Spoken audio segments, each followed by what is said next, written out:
Hello and welcome to a new episode on Sadhana World Foundation. As you know, we care about crafting young lives. We present them stories from lessons in history and our folk tales focused on moral values. Our attempt is to make our young people, young children, young adults better and stronger human beings. In our past episodes, we have spoken about several moral values. Today, I have picked up one such folk tale, and we are going to talk about gratitude. We have spoken about gratitude in the past. However, in today's episode, we are going to focus on just one dimension of gratitude. This episode is based on a folk tale from the famous Tian Tofu. There is a series of stories on that. Once upon a time, there were two children living in a family in the olden days where they had to go to the jungle, collect firewood, and help their parents in their day to day life. The elder brother was the naughtier. The elder brother always had the habit of picking a fight with the younger one. Though the elder one had the responsibility of going to the jungle and collecting firewood, selling it in the market, collecting money, collecting grocery, vegetables, and so on. However, many times he won't do that. He used to beat the younger one. He was never very happy about sharing things with his younger brother. So one fine day, he went to the jungle, he cut the firewood, he thought that he would sell that firewood in the nearby market and have a good meal. So he did that. He got a very small little money left to buy other things for his family.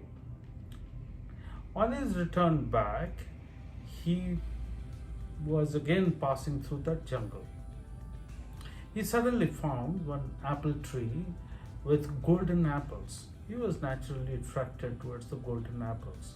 He went near the golden apple tree and tried to examine what's the special thing about that golden apple tree. He had, of course, an axe in his hand, and because he was a naughty boy, he just thought that he would explore by hitting the tree with the axe. And it was a golden apple tree. So the golden apple tree started speaking with the elder brother and said that, "Hey, don't hurt me. Why are you hurting me? I have not hurt you. Why are you? What do you want from me? Let me see if I can grant your wish." The boy said that, "I don't know what you can do for me." So the golden apple tree said that, "I'll give you a couple of golden apples if you don't hurt me. And I'm sure these two golden apples are going to be enough to take care of you for the next many weeks of the provisions that you require for your family. You can have a good life. Think about it." So the boy thought for a while and said that, "Yeah, it looks like a deal." So two apples fell from the tree. So the boy should have just collected and come home with joy. But the boy said, "It's just two apples. I'm going to hurt you more and more. I'm going to hit you with the axe. I'm going to cut you completely. You have so many golden apples. You are just giving me two. Give me more." So the golden apple tree now figured out that this boy is not grateful for what he is getting.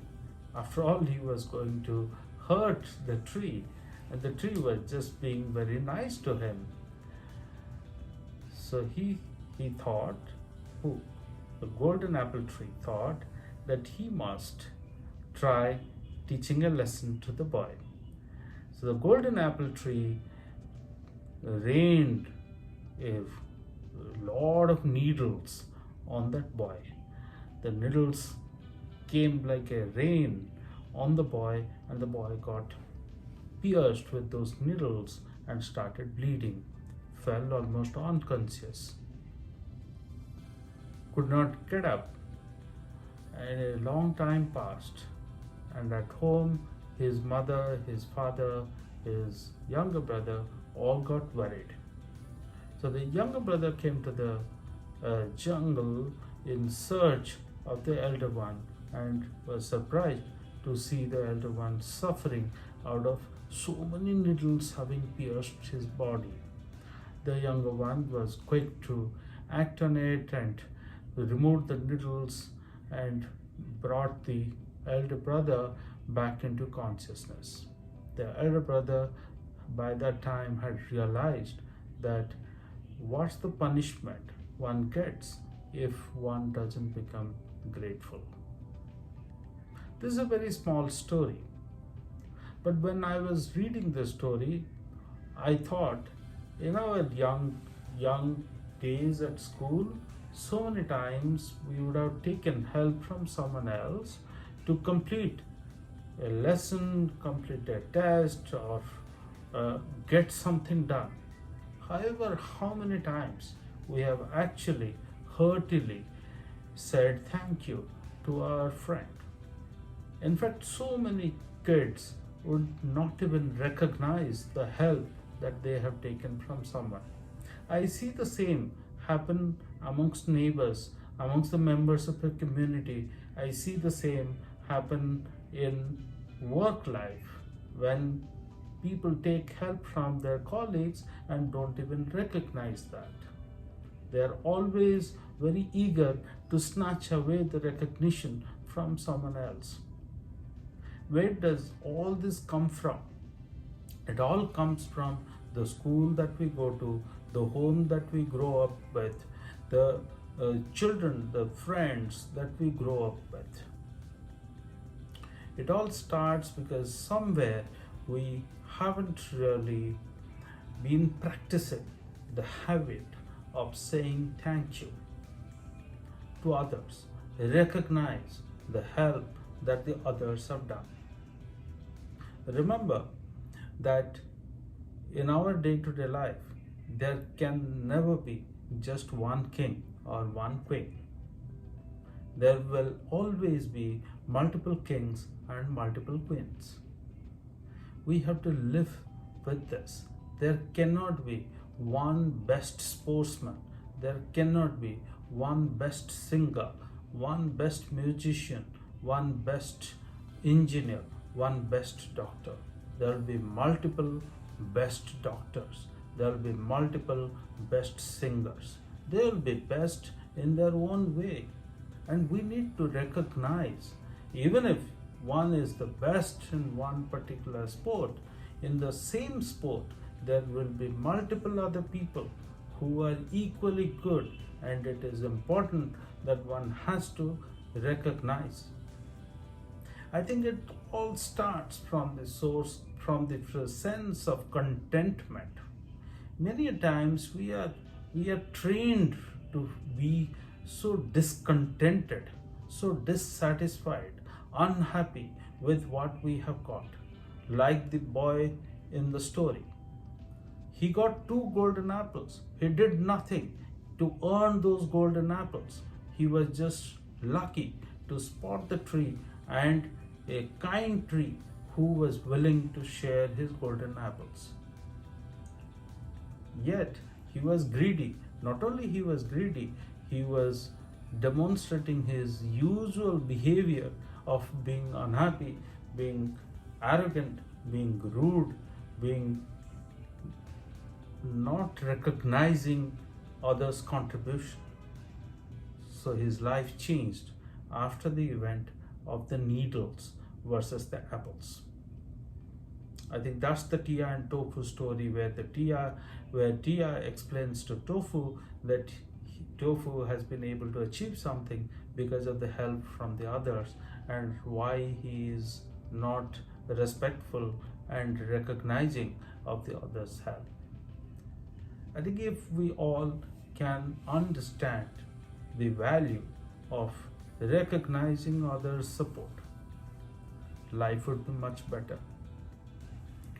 Think of a situation where a team leader or a head of a family or head of an institution or the leader of a team is trying to achieve some goals and has assigned tasks to everyone, and people are not able to achieve up to the level that one expects.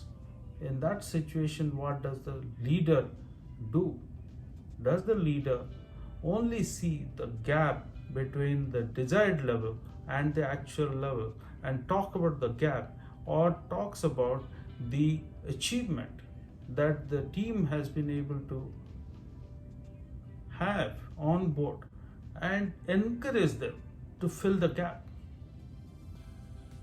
Or the team leader only talks about, points out the gap from the desired level and whatever their actual performance is? I'm sure you would have noticed, in many homes, the child has secured 90, 95, and the parents, the teachers, the influencers are going to talk about that you have not scored 98, you have not scored 99, you have not scored 100, because there is someone else who has scored 100, who has scored 98. Is that the right way of looking at things? That you have achieved 90 or 95? Is that not a recognition by itself? And that 90 or 95 has happened because there are many people who have helped. Many a times all of this has happened. The habit of forgetting gratefulness, forgetting gratitude has come because many a times we are so discontented in our life. The lesson today is to be contented, be satisfied with what we have achieved, and to look at what else can be done so that we can continually improve. We can go to the next level. We have to climb one step at a time. We have climbed a few steps. Let's recognize that. Let's celebrate. Let's be happy about it. Let's convey our gratefulness to all the people who made us climb these steps, and to again possibly seek help and to earn the good wishes of theirs so that they continue to help in the next few steps as we climb up. Ladies and gentlemen, I hope that today's episode was interesting, was enjoyable for you all. I hope that the teachings embedded in these small stories help us to become stronger and better human beings. Look forward to our future conversations. Thank you very much.